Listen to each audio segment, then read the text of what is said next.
So we're here to talk about a dirty little secret. Is that the agenda? Welcome everybody. Thanks so much for coming today. I'm Jonathan Sills, Executive President at Battery Ventures. I know we have a few months to go until Thanksgiving, but I promise you we're going to talk some turkey today, give you some very specific insights that you can take away from these two gentlemen. The first one I'd like to introduce, of course, is Chris from Apartment List. Really interesting company. If you haven't checked out Apartment List, they're taking a very renter-centric approach to the rental marketplace. And Chris is responsible for product growth and the Renters Operations Center as COO over there. Prior to Apartment List, Chris spent 5 years with the Boston Consulting Group in Los Angeles and Chicago. Both of the guys on stage today have both a comp sci and a business background. Chris got his Bachelor's of Science in Computer Engineering from Northwestern and his MBA from Stanford Graduate School of Business. And then, of course, Adam is the Chief Kahuna at Kahuna CEO. They are a leading mobile marketing automation company. You may know them for push notifications, but when I think about Kahuna, it's about a lot more than the technology. The world in which we operate today in 2014 and the ways that users engage with any sort of company has changed fundamentally. I think Kahuna gets that, and they're doing some really interesting things to help companies like Apartment List, as you'll hear today, be successful as it relates to engaging their users, now and into the future. So Adam's been a part of a number of Silicon Valley growth stories, just to name a few of them, both as an employee and as a VC. Oracle, Facebook, Menlo Ventures, Bain Capital Ventures have all benefited from Adam's combination of business and computer science experience. So with that, we'll kind of get right down to it and talk a little bit about this dirty secret of mobile.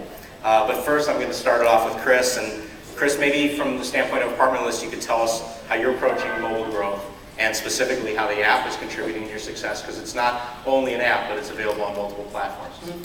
Yeah, so we're 70% mobile today, mobile web native as well as desktop in there. The first step for us in approaching mobile was you have to commit to it as an organization. So we made the decision back in 2012 to be mobile first. And that means the way we think about the design, the way we solve technical challenges, and even the types of people you hire and the frameworks you use have to change so you can actually start down that path. And that was a bit of a hard transition for us because our desktop site, where we had the best engagement with users, was a Mac that takes up 80% of the screen and looks awesome on a 20-inch or 23-inch Retina display. Doesn't look great on a phone. So we actually had to fundamentally reinvent our business for mobile. And sort of, fast forward to today, we've grown our mobile 220% since last year. Large portion of that's mobile web, but native has been the biggest contributor to that growth, and especially on the engagement side of it. I want to share a slide to sort of show how important native is to us and how that's changed over the last year. So we're going to look at three metrics that we think of as really important to our business. The first is what's been the change in share of our unique renters on our native app. So the share has gone up 2x since the last year. So the way to think about that is if our share was 10% of our users were on native last year, it's 20% this year. So good growth on the unique side. Even better is our sessions have gone up 3x as a percent of our share. So it's slightly outpacing the growth in unique, so we're getting better engagement from each unique who installs our app. And that's good, and that's good growth. But what's really important, and what Adam and I will talk a lot about, is it's not just audience, but it's engagement, right? And that's where we've actually had the most success. So our conversions as a share of total is up 7x since last year. And that's a large part of where we spend our time, is how do you engage with that user? What's the life cycle different from web or mobile web? Actually, it's only 6.97, but we're still pretty happy with that. So, and then the third thing for us is you get the growth, you get the engagement native, and then there's a bunch of things that you can do differently on native than you can do on mobile web even. And so actually how you think about solving the problems for your business can change as well. And we're starting to take advantage of a lot of that stuff in our native app because rentals is an online to offline industry, right? It's different than, people say, are you guys like Airbnb? Well, no, because people will do a short-term rental sight unseen. 95% of people who rent an apartment want to actually see it in person. So we have a much tougher challenge to solve, and Native's helping us bridge that gap of online to offline. Terrific. Well, I'll turn it over to Adam. The title of this session, we sort of teased that 90% of mobile user acquisition is generating $0 in revenue. What do you mean by that? And what does it mean for companies that are focused on mobile growth and people in the audience thinking about that? Yeah, well, it's kind of the soft underbelly of growth, where Kahuna is fortunate enough to have now hundreds of customers in a bunch of different verticals, 10 plus verticals, and a bunch of our mobile customers are growing really, really quickly.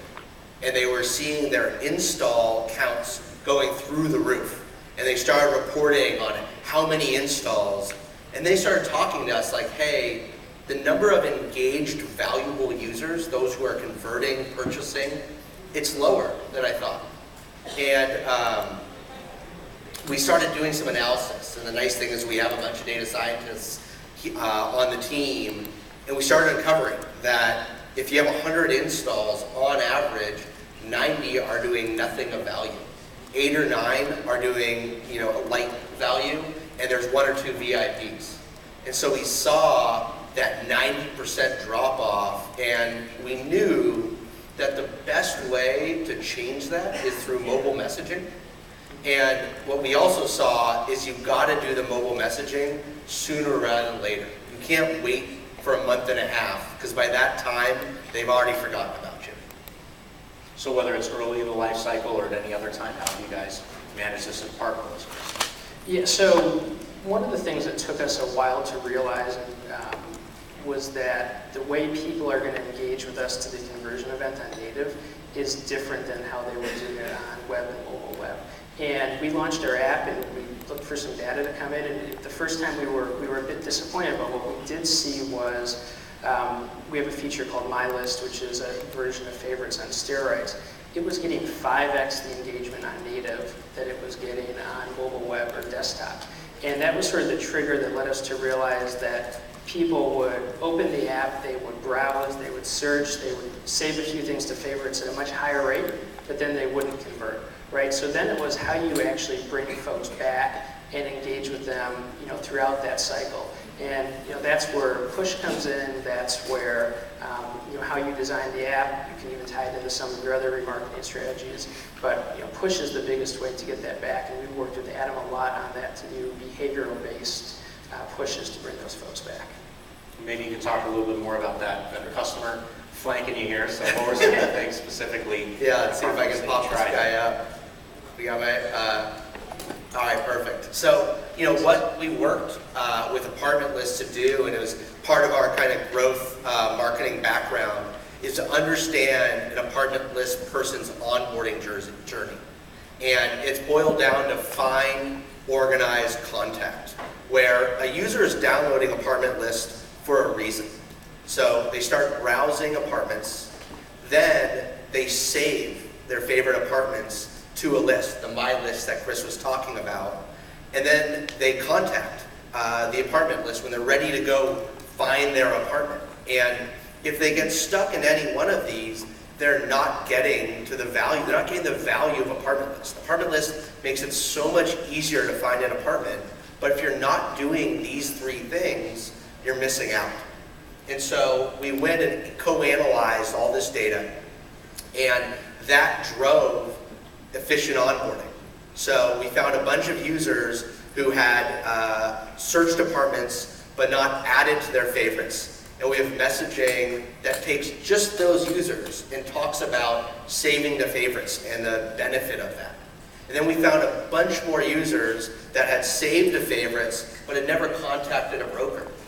And we found those people in that first 7-day window, and we inspired them to go contact a broker to see an apartment. And what was exciting is in this first window, we took a bunch of these installs, that 90%, not for them, but in general, and we changed the curve. So for example, for organized, people who searched for apartments but didn't create their list, we increased favorites by 150%. And by doing that, you just change the onboarding curve. And you can fundamentally change how valuable your installs are. mean, a lot of people talk about what's the LTV of their app, right? But that's an average over their entire installs, entire conversions. We think about our engaged users and our really engaged users. And our engaged users are 4 to 5 more X more valuable to us than what an average LTV would tell you. And our VIPs that are really engaged are 10 times more valuable.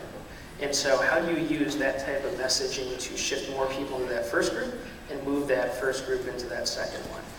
And as Adam mentioned, 90% of folks have unengaged users.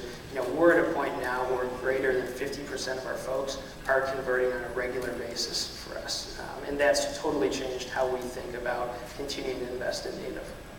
If you think about that trajectory of engagement, I didn't have a chance to look at any of my emails backstage, but I did receive a push notification because they're impossible to ignore. And it told me that you have a new product announcement to make today, Adam. We do. Thank you, Jonathan. So what we've done is we've productized this onboarding journey. And they're called Kahuna onboarding campaigns. And what it does is that for every install a company acquires, they start on a personalized journey to get onboarded. And what happens is in those first 7 days or 15 days, depending on the industry, that based on what they do or don't do, they get a relevant, timely message. And it's so important, these onboarding campaigns, that require a specific product, because it's that first and second push message that a user is deciding whether to believe in your app or not. And if you're sending a generic, hey, welcome, or we miss you, they're not going to turn off notifications, they're going to uninstall the app. And so what's exciting is we have great results with Apartment List. Another one of our customers, ThreadUp, they started running onboarding campaigns for new users who showed purchase intent but didn't make their first purchase. We increased conversions 900% for them. And then there is another large music streaming service that probably 70% of you have in your pocket right now. We launched onboarding campaigns with them, and we reduced churn 8% in a month. And if you think about an 8% monthly reduction in churn, when you compound that annually and add the viral coefficient, the growth implications are staggering. So we're really excited to roll out onboarding campaigns. It's now generally available, and we're here to dramatically change the install to value ratio for everyone out there. And one of the really important things about the onboarding campaigns and how you engage with people through push and on native is you guys find specific events and find the right timing and the right amount of messaging to do. When we originally launched native, we made a mistake, and we said, hey, let's treat our push strategy very similar to how we've done email remarketing. And let's get the guy who's been awesome and crushed it on email remarketing to be in charge of designing the campaigns, the frequency, and the cadence for that. And we learned that is pretty much the exact opposite way of how you actually want to engage with someone on native, because what that leads to is that leads to a lot of uninstalls and not a ton of engagement, right? Someone who opens an email and is annoyed by it, not a huge cost, right? But someone who gets really pissed off at the second or third push message in 48 hours is just going to hold down their thumb and uninstall the app really quickly. And that's a huge loss. And you made a great point. Like if someone in the first 2 days now with Kahuna and Apartment List combined organizes, and contacts, we make the decision not to send them a push. So a lot of the elegance is knowing when not to send a message and just let that VIP run, because they are actively looking at apartments and they don't need a push telling them to save items to their list. What else do you plan from an onboarding perspective? Anything, Chris, to share with the group? We're going to be, we've got a new product that is allow you to schedule and book a tour online for an apartment, a specific unit, a specific date and time to go see that. That's rolling out right now. And so we're working on what is the messaging between when they book that and how we keep them engaged all the way through to that appointment. And then what are the things we can offer after that, because there's a lot of location-based features that the phone can tell us that web and mobile web haven't, that we really want to tie into the messaging, right?